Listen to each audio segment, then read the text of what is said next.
The story of Abraham and Isaac బైబిల్లోని ఆదికాండములో ఉన్న ఈ కథ ఇది విశ్వాసానికి విధేయతకు ఒక్క గొప్ప ఉదాహరణ. దేవుని ఆజ్ఞ. ఒక్కరోజు దేవుడు అబ్రహామును పరీక్షించాలని నిశ్చయించుకున్నాడు. అబ్రహామును పిలిచి, నీకు ప్రియమైన నీ ఒక్కగానొక్క కుమారుడైన ఇస్సాకును తీసుకొని మోరియా దేశమునకు పోయి నేను నీకు చూపించు పర్వతములలో ఒక్కదానిమీద దహనబలిగా అర్పించుము అని ఆజ్ఞాపించాడు. ఇస్సాకు ద్వారానే తనను గొప్ప జన్మగా చేస్తానని దేవుడు వాగ్దానం చేశాడు కాబట్టి ఇది అబ్రహాము విశ్వాసానికి అత్యంత కఠినమైన పరీక్ష. ప్రయాణం. అబ్రహాము ఆలస్యం చేయకుండా వెంటనే దేవుని ఆజ్ఞకు లోబడ్డాడు.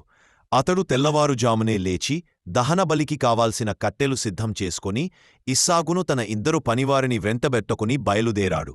మూడవ రోజున వారు ఆ పర్వత ప్రాంతాన్ని చేరుకున్నారు. అక్కడ అబ్రహాము పనివారితో, నేనును బాలుడును అటు వెళ్లి దేవునికి మ్రొక్కి మరల మీ యొద్దకు వచ్చెదము అని చెప్పి ఇస్సాకును వెంటబెట్టుకుని కొండపైకి వెళ్లాడు. ఇస్సాకు ప్రశ్న. వారు కొండపైకి నడుస్తున్నప్పుడు ఇస్సాకు కట్టెల్ను మోస్తూ అబ్రహాము నిప్పును కత్తిని మోశాడు. బలికి కావాల్సిన పశువు లేకపోవడం గమనించిన ఇస్సాకు తన తండ్రితో, నా తండ్రీ, నిప్పు కట్టెలు ఉన్నాయి, కాని దహనబలికి గొర్రెపిల్లెక్కడా అని అడిగాడు. దానికి అబ్రహాము విశ్వాసంతో, నా కుమారుడా, దహనబలికి గొర్రెపిల్లను దేవుడే చూచుకొనును అని జవాబిచ్చాడు. అబ్రహాము అక్కడ బలిపీఠాన్ని కట్టి దానిపై కట్టెలు పేర్చాడు.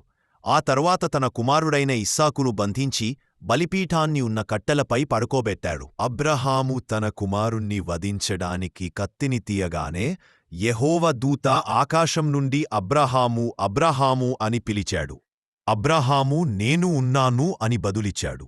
అప్పుడు ఆ దూత, ఆ బాలనిపై చెయ్యవేవద్దు, అతనికి ఏ హాని చెయ్యవద్దు. నీవు నీ ఒక్కగానొక్క కుమారుణ్ణి నాకొరకు అర్పించడానికి వెనుదీయలేదు. అందువల్ల నీవు దేవునికి భయపడతావని నాకు ఇప్పుడు తెలిసింది అని ఆజ్ఞాపించాడు.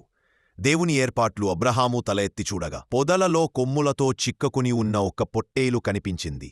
అబ్రహాము ఇస్సాకుకు బదులుగా ఆ పొట్టేలును పట్టుకుని దానిని దహనబలిగా అర్పించాడు.